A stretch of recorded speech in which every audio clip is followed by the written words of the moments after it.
நண்பர்கள் அனைவருக்கும் வணக்கம். நம்ம நேற்று ஒரு கண்டென்ட் போட்டோம் பார்த்தீங்களா?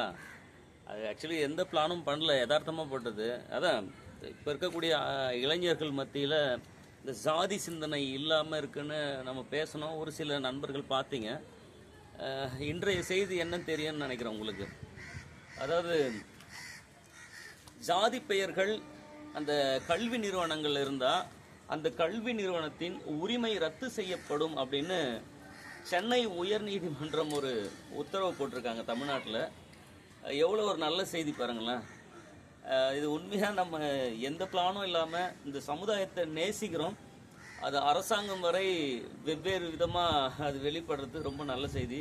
அப்போ இளைஞர்களுக்கு மட்டுமல்ல, நம்ம தமிழ்நாடு அரசும் இந்த ஜாதிய சிந்தனையை வேரோடு ஒழிக்கணும்னு நினைக்கிற ஒரு அந்த சிந்தனைக்கு தமிழர்களாகிய நம்ம எல்லாருமே சந்தோஷப்படணும். மக்களே, வேணாமே ஜாதி, யாதும் ஊரே யாவரும் கேளுன்ற போல இந்த உலகம் பொதுவானது, எல்லோருக்குமானது. நாம் அனைவரும் சமம் மக்களே, பிறப்போக்கும் எல்லா உயிருக்கும். நன்றி, வணக்கம்.